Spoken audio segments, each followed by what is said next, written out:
करते हैं कि आप अच्छे होंगे, स्वस्थ होंगे और आपको विदित होगा तो अच्छी बात है। अगर आपको विदित नहीं तो आप बता देते हैं। अगर आप नए विद्यार्थी हैं तो हम आपके लिए एमपी आबकारी आरक्षक भर्ती परीक्षा हेतु तैयारी हेतु पिछली ईयर मतलब 2023 में जो एग्जाम हुआ था उसके PYQ प्रश्न पिछले ईयर के प्रश्न कवर करा रहे हैं, जिसमें आपको मैथमेटिक्स का रीजनिंग अल्टरनेट एक एक दिन के बाद प्रश्न मिलेगा और एक फिर GK GS का और साइंस का भी एक एक दिन के बाद प्रश्न मिलता। याद रखें तो एक दिन में हम या 2 पार्ट कवर होता, maths GK GS reasoning science, इस प्रकार से कंटिन्यू आप कवर होते चलेगा।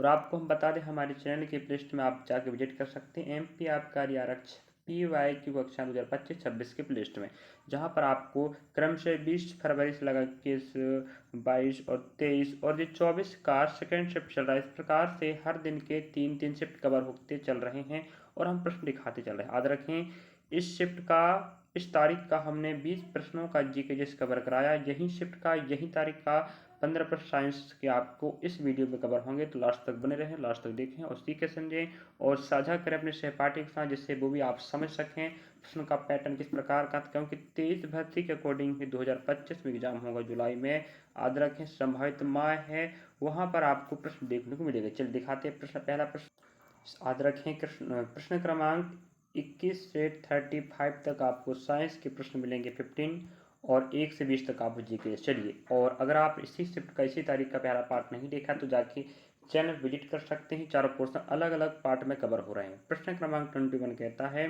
विद्युत जनित खाली स्थान को परिवर्तित करता। याद रखेंगे विद्युत जनित एक प्रकार का उपकरण होता है जो परिवर्तन करता है, वो आपको पूछा। याद रखें ऑप्शन पहला, ऑप्शन दूसरा, ऑप्शन तीसरा, ऑप्शन चौथा आपका राइट हो जाएगा। मतलब आंतरिक ऊर्जा को विद्युत ऊर्जा में परिवर्तन करने का काम किसका है? विद्युत जनित का। समझे, याद रखिएगा। इस प्रकार से ऊर्जा रूपांतरण करने वाले उपकरण आपको पढ़ना पड़ेगा। अब एक प्रश्न आपको समझा देता है कि अगले शिफ्टों में, अगले पार्टों में, अगले भर्ती परीक्षा में आपको इस प्रकार का भी प्रश्न मिलेगा। और NTPC का एग्जाम का जो नॉन टेक्नीशियन है, मतलब गैर तकनीकी का एग्जाम डेट आ चुका है स्नातक लेवल का। अगर आपको नहीं पता तो पता होनी चाहिए। 5 जून से आप एग्जाम स्टार्ट होगा, याद रखेंगे। और उसकी तैयारी हेतु तो हमने NTPC ग्रुप डी के लिए एक साथ कंबाइंड बैच, सीधी बात के PY के प्रश्नों का हमने भंडार रखा हमारे चैनल में, जिसका नाम रहेगा रेलवे भर्ती परीक्षा 2025-26 NTPC group B RPF constable करके हमने प्लेलिस्ट डाला, जहां पर आपको 70 से 80 वीडियो मिल जाएंगे जो आपको हाल ही एग्जाम होगा NTPC गैर तकनीकी चाहे ग्रुप डी का, वहां पर आपको सहयोग करने वाला। चलिए नेक्स्ट प्रश्न की बात करें तो आप समझ पा गए होंगे विद्युत जनित होता है जो आंतरिक ऊर्जा को विद्युत ऊर्जा में कन्वर्ट करता है, ये आपका उपकरण है। नेक्स्ट 22 प्रश्न कहता है निम्नलिखित में से कौन सा मेंडेलियन विकार नहीं है? याद रखें तो ऑप्शन पहला, ऑप्शन दूसरा, ऑप्शन तीसरा, ऑप्शन चौथा हो जाएगा टर्नर सिंड्रोम। याद रखें टर्नर सिंड्रोम आपका क्या होता है? ये तो भाई आपका अनुवांशिक डिसीज होता है, अनुवांशिक रोग होता है। तो उसी प्रकार से हमें पूछ रहा है कौन सा मेंडेलियन विकार नहीं है। याद रखें ऑप्शन पहला भी है, ऑप्शन बी भी है मेंडेलियन विकार और ऑप्शन सी भी है मेंडेलियन विकार, लेकिन ऑप्शन डी टर्नर सिंड्रोम नहीं है। ये आपका राइट आंसर होगा। इस प्रकार से विकार रोग आपको पढ़ना पड़ेगा। ह्यूमन डिसीज एवं प्लांट डिसीज भी प्रश्न पूछता है। अगला प्रश्न आप देखेंगे 23, लास्ट तक बने रहें। पौधे में कौन सा हार्मोन पौधों की उनकी निष्क्रियता से बाहर लाने में सहायक होता है? मतलब पौधे में भी हार्मोन हो भाई उपस्थित होती है प्रेजेंट, और ह्यूमन बॉडी में भी अनेकों प्रकार के हार्मोन का स्त्रावित होता रहता है, जिस प्रकार से क्रिया होती रहती है। वही पूछ रहा है पौधे में कौन सा हार्मोन है जो पौधे में निष्क्रियता से बाहर लाने का मतलब सक्रियता प्रदान करता है। तो ऑप्शन आप देख पाएंगे पहला, ऑप्शन दूसरा बिल्कुल राइट होगा जिब्रेलिन। याद रखेंगे जिब्रेलिन एक प्रकार का हार्मोन है जो पौधों को निष्क्रियता से सक्रियता में लाने का काम करता है। हर हार्मोन का अलग अलग काम याद रखेंगे। चलिए, और इस प्रकार से हमें पौधों से संबंधित हार्मोन और उनके कार्य क्या है ये भी पहले भी पूछ चुका है।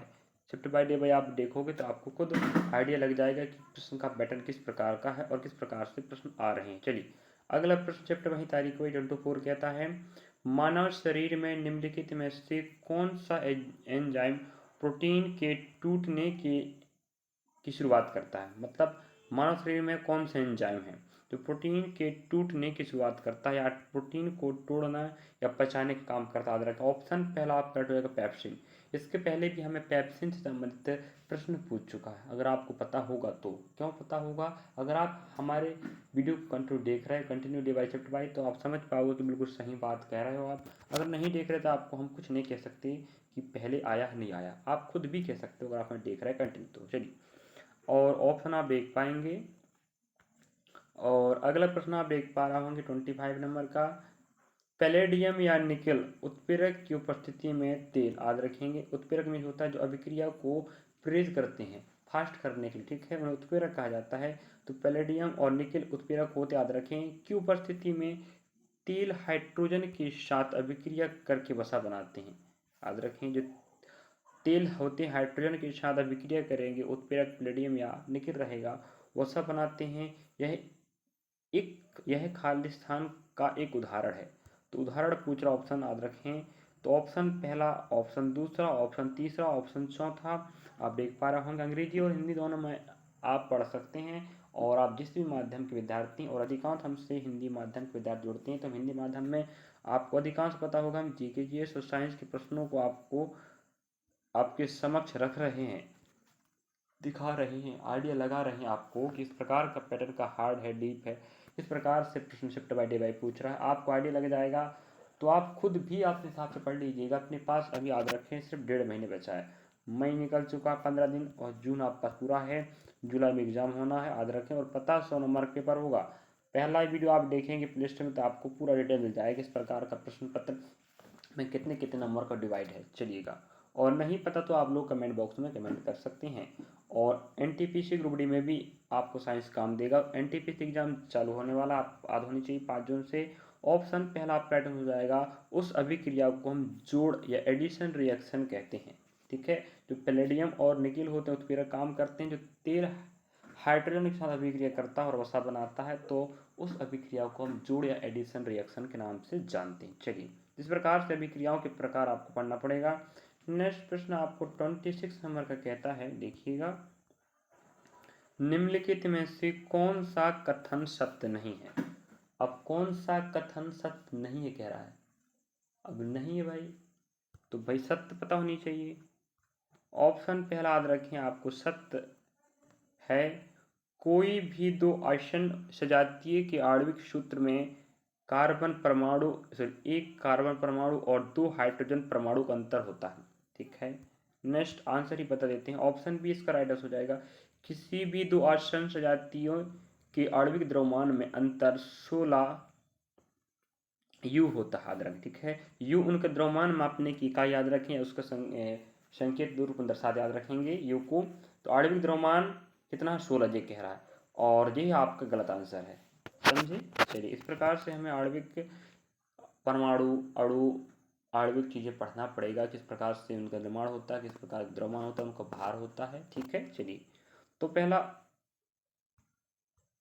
सॉरी ऑप्शन बी आपका बिल्कुल राइट हो जाएगा, और ऑप्शन सी आप देख पाएंगे, ऑप्शन डी भी आप देख पा रहे हैं। चलिएगा, ऑप्शनों को आप लोग देख लीजिएगा। अगला प्रश्न आपके समक्ष 27 नंबर का, याद रखें, परिवेश के तापमान पर अधातु जो तरल है, मतलब हमें एलिमेंट्स के बारे में प्रश्न पूछ रहा है, उनके गुणधर्म आप पता होनी चाहिए, याद रखो। ऑप्शन बी आपका राइट हो जाएगा। कहने का मतलब ये है कि परिवेश के तापमान पर अधातु, ब्रोमीन एक प्रकार का गैस, याद रखेंगे क्या है, ब्रोमीन एक प्रकार का गैस होता है। और आपको पता है गैसों का गुणधर्म क्या होता है, अधातु का अलग होता है, धातु का अलग होता है, धातु, अधातु, उपधातु, गैस, अलग अलग प्रकार के तत्व आपके पास पाए जाते हैं। तो ब्रोमीन एक प्रकार का गैस है, लेकिन यह परिवेश मतलब पर्यावरण के तापमान पर तरल पदार्थ पाया जाता है, ये तो अपवाद कहलाता है, इसलिए आपको ये आंसर पूछा। तो इस प्रकार से जो फैक्ट आपके पास क्या होंगे, आपके पास तत्व एलिमेंट होंगे, उन्हें पढ़ना पड़ेगा, याद रखेंगे। चलिएगा, तो आप जिम्मेदारी बनती है आप पढ़ें, और ऑप्शन आप देख पा रहे होंगे।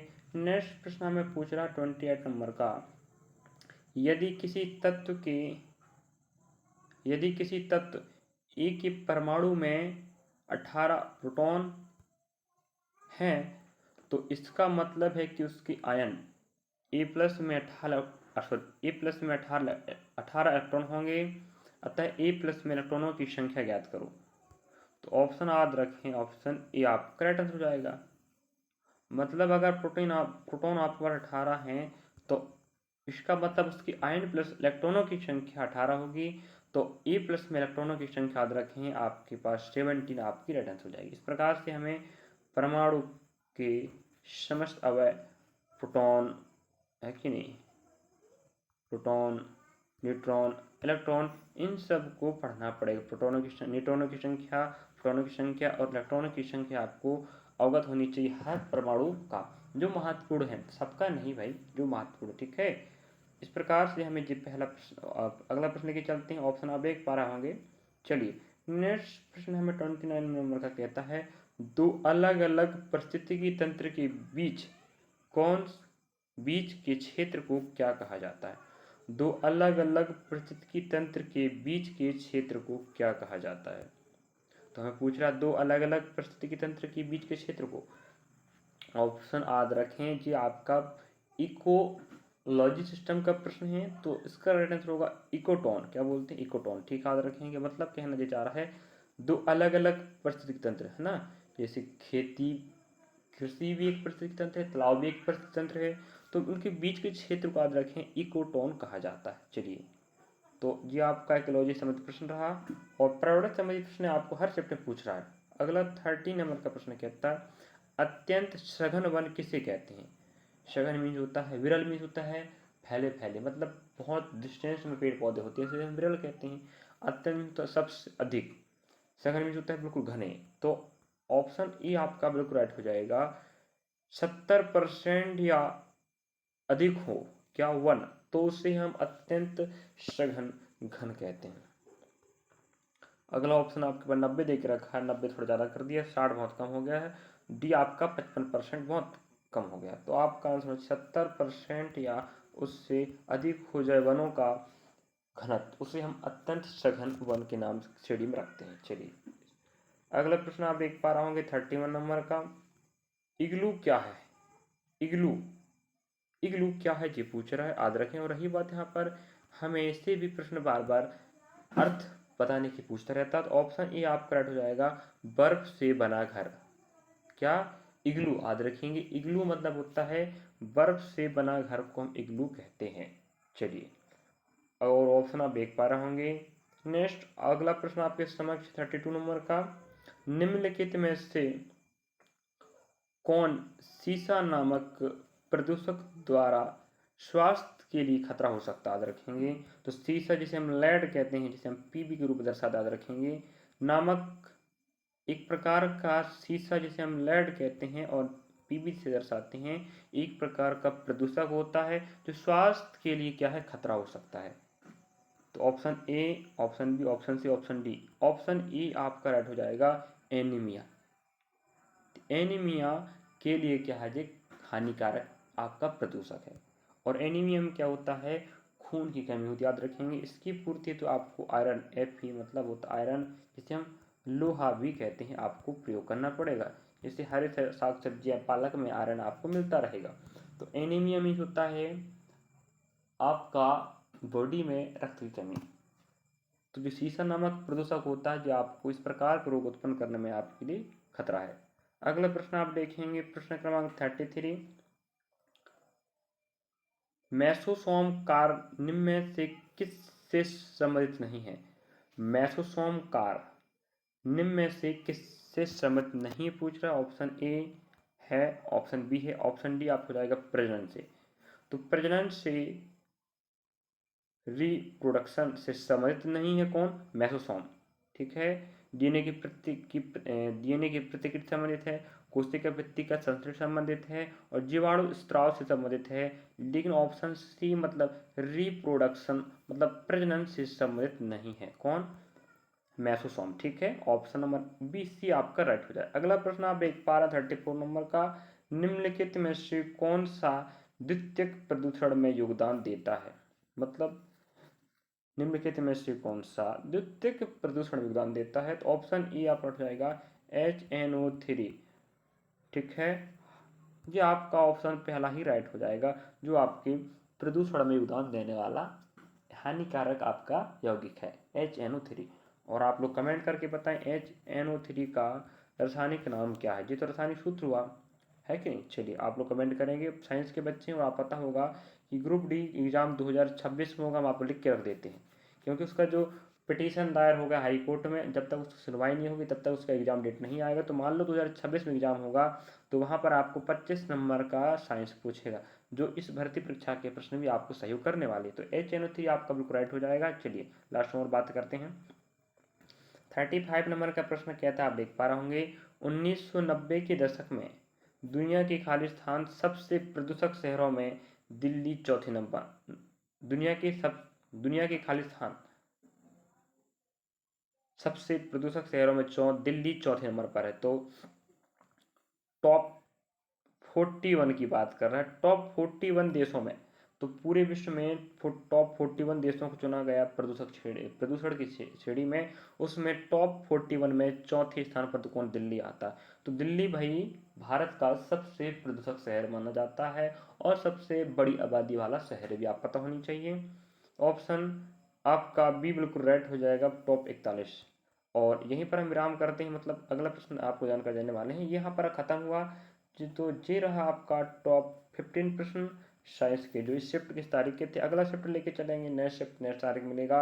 और आप देखते रहें, सब्सक्राइब भी करें और लाइक भी करें और कमेंट भी करें। मेरे विद्यार्थियों को बड़ी मेहनत और समय लगता है और डाटा खर्च करना पड़ता है, वक्त देना पड़ता है। और आप पता है कि हम ऑफलाइन क्लास संचालित करते हैं, वहाँ भी हम समय निकाल कर आपके लिए समय निकाल रहे हैं कि हमारे साथ ऑफलाइन विद्यार्थी रिकॉर्डेड वीडियो हमसे देख रहे हैं। 10% भी अगर आप हमसे सीख रहे हो, मतलब हम आपके लिए कुछ तो कर पा रहे हैं। तो आपका भी फर्ज बनता है कि हमारा सहयोग करें। अगर आपका सहयोग बना रहे ऐसे ही, तो हम आपके लिए हर समय, आने वाले समय बहुत मेहनत करेंगे, करते रहेंगे। हर दिन हमसे 5 और 10 विद्यार्थी जुड़ रहे हैं लगभग। हमें बहुत खुशी होती है, हम शायद कुछ अच्छे काम कर रहे हैं तब हमसे लोग जुड़ रहे हैं। हम आपके साथ ही सही सटीक जानकारी देंगे। और जो PDF चल रहा है याद रखें, 2023 भर्ती का आप चिंता न करें, आपकी भर्ती परीक्षा का है। और ऐसे एग्जाम में प्रश्न आएंगे। तो वीडियो अच्छा लगा तो लाइक सब्सक्राइब शेयर करना भूलें और कमेंट करें और सहपाठी के पास साझा करें जो विद्यार्थी पढ़ना चाहता है और उसे आइडिया नहीं है या पहली बार एग्जाम देने में बैठ रहा है किस प्रकार के साइंस के, मैथ्स के और रीजनिंग के और GK GS के प्रश्न आते हैं, तो वो हमारे साथ जुड़कर बेहतर तैयारी या प्रश्नों को आइडिया लगा सकता है। चलिए मिलेंगे इस पार्ट में। मैथ्स रीजनिंग भी कवर होता है, याद रखें, उन्हें भी देखना भूलें, आपको बहुत कुछ आइडिया लग जाएगा। आपको बता दें, अगर आप हमसे देख रहे हो 70 से 80% आपके नंबर इंक्रीज होंगे और आपको प्रश्नों का आइडिया लग जाएगा किस प्रकार के प्रश्न आते हैं। चलिए मिलेंगे नेक्स्ट पार्ट में। Thank you for watching. पढ़ते रहें, लिखते रहें, हम आपके साथ हैं।